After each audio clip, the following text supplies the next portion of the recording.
श्री रामचरितमानस पावन पाठ अयोध्या कांड दोहा संख्या 273 से 277 तक। वर्णन जनक जी का पहुंचना एवं कोल की रात आदि से भेंट। जय श्री राम।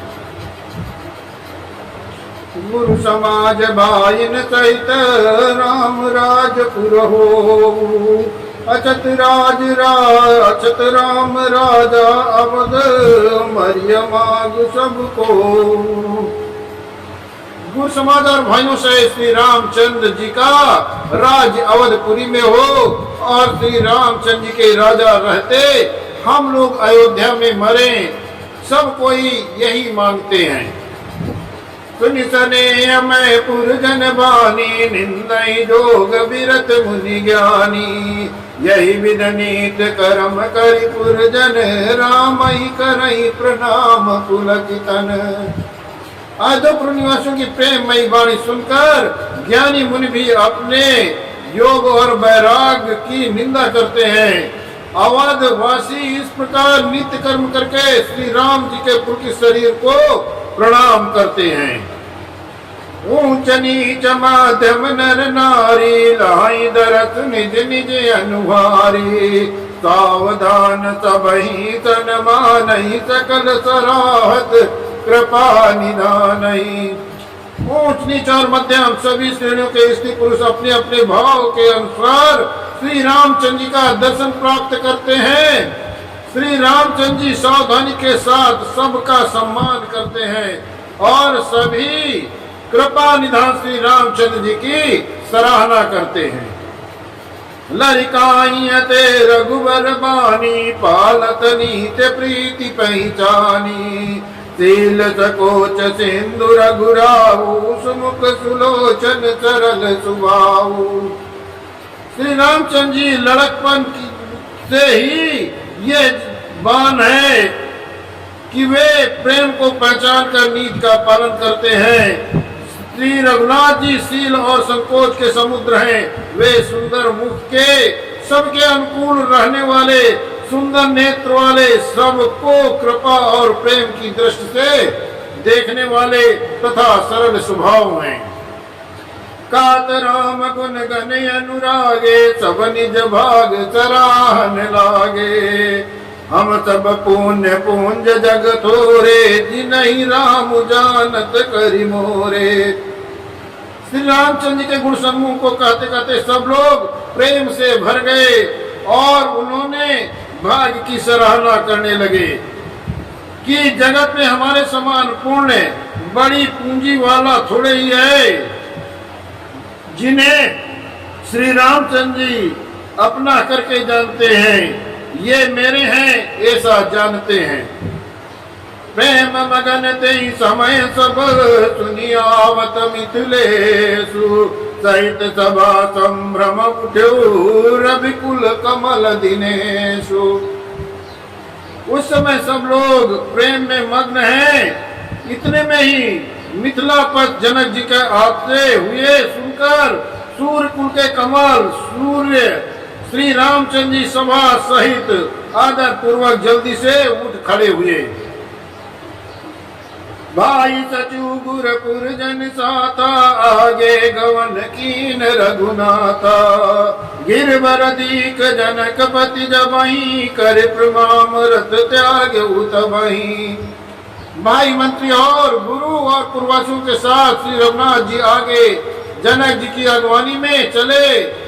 जनक जी जो ही सर पर्वत श्रेष्ठ कामदगिरि को देखा, त्यों ही प्रणाम करके उन्होंने रथ छोड़ दिया और पैदल चलना शुरू कर दिया। राम दरस लाल छाऊ छाऊ, पथ श्रम ले सुकलेश न काऊ। मन तहाँ जहाँ रघुबर भय देहि, बिनु मन तन दुख सुख सुधि केहि। श्री रामचंद्र के दर्शन की लालसा और उत्साह के कारण किसी को रास्ते की थकावट का क्लेश जरा भी नहीं रहा। मन तो वहाँ है जहाँ श्री राम और जानकी हैं। बिना मन के शरीर के सुख दुख की सुध किसको हो। आवत जनक चले जई बाती, सहित समाज प्रेम मति माती। आए निकट देखी अनुरागे, सादर मिलन परस पर लागे।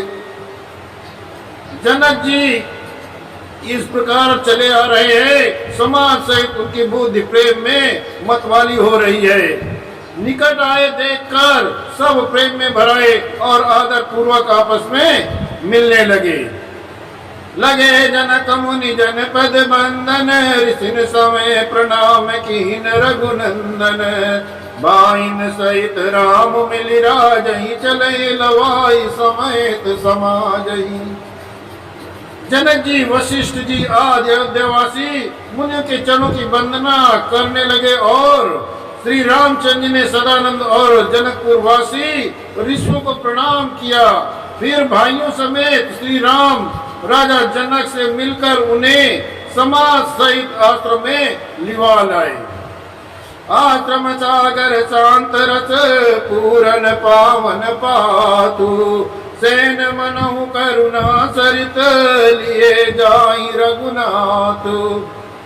श्री रामचंद्र का आश्रम शांत रस रूपी पवित्र जल से परिपूर्ण समुद्र है। जनक जी की सेना समाज मनो करुणा रस की नदी हो, जिसे श्री रघुनाथ जी उस आश्रम रूपी शांत रस के समुद्र में मिलाने के लिए जा रहे हैं। मोहरत ज्ञान विराग करारे, बचन सलोक मिलते नद नारे। सोच उसात समीर तरंगा, धीरज नट तरु भर कर भंगा। ये करुणा की नदी इतनी बड़ी हुई है कि ज्ञान वैराग्य रूपी किनारों को डुबाती जाती है। शोक में भरे बचन नद और नाले हैं जो इस नदी में मिलते हैं, और सोच की लंबी सांसें आए ही वायु के झकोरों को उठाने वाली तरंगे हैं, जो धैर्य रूपी किनारों के उत्तम वृक्षों को तोड़ रही हैं। विषम विषाद तुरावती धारा, भय भ्रम भंवरे अवर्त अपारा। केवट बुध विदा बड़ी नावा, सकई न खेई एक नहीं आवा। भयानक विषाद शोक ही उस नदी की तेज धारा है। भय और भ्रम मोह ही उसके असंख्य भंवर और चक्र हैं। विद्वान मल्लाह हैं, विद्या ही बड़ी नाव है, परंतु वे उसे खे नहीं सकते। उस विद्या का उपयोग नहीं कर सकते, किसी को उसकी अटकल ही नहीं आती।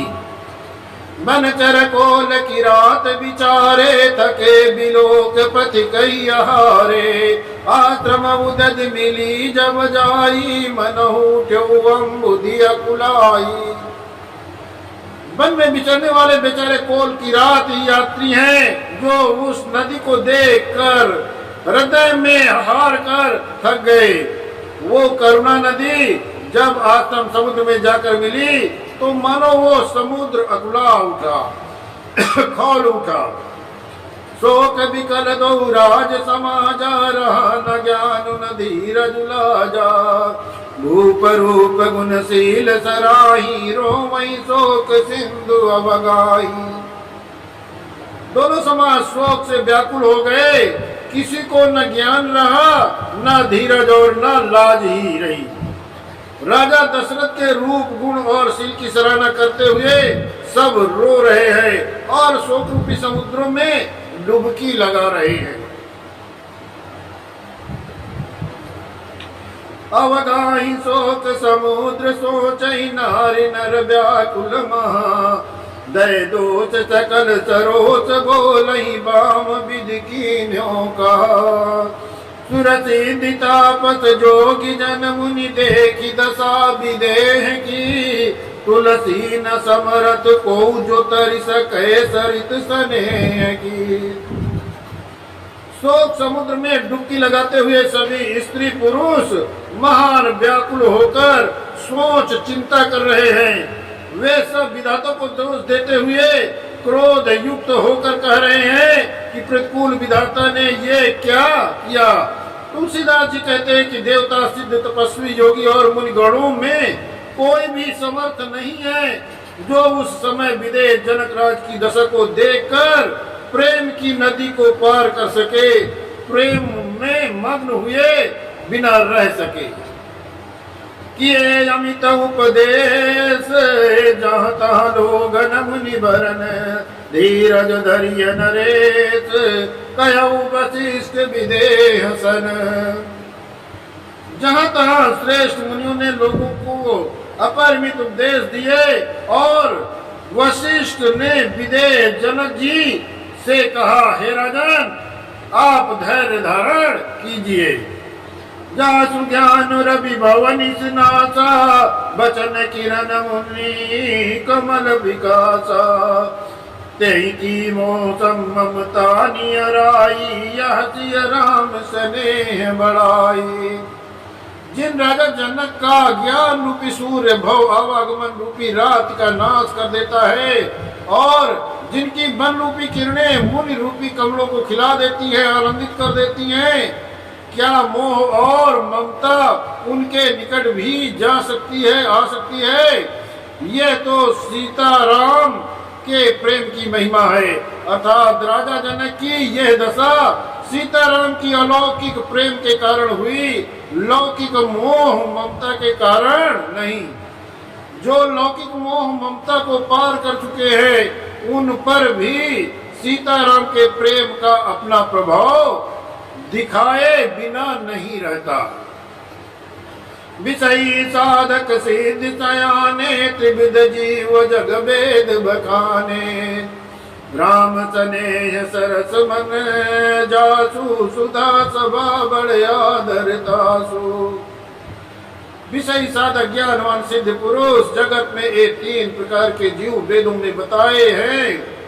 इन तीनों में जिनका चित्त श्री राम के स्नेह में सरोवर रहता है, साधुओं को सभा में उसी का बड़ा सम्मान आदर होता है।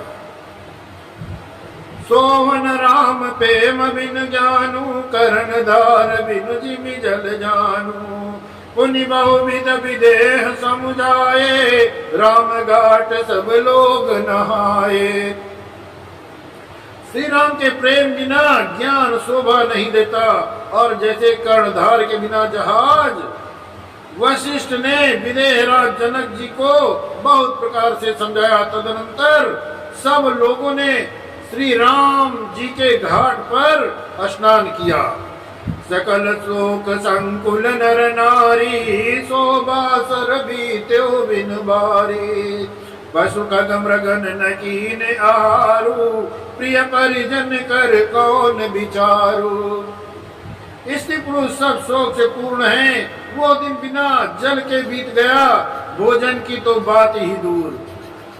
किसी ने जल तक नहीं पिया, पशु पक्षी और हिरणों तक ने कुछ आहार नहीं किया। तब प्रियजनों और कुटुंबियों को तो विचार ही क्या किया जाए। दो समाज निमिराजु, रघुराजु नहाने प्रात। बैठे सब बट बिटप तर, मन मलिन कृष्णगात। निमिराज जनक जी और रघुनाथ रामचंद्र जी तथा दोनों ओर से समाज के दूसरे दिन सवेरे स्नान किया और सब बड़ के वृक्ष के नीचे जा बैठे। सबके मन उदास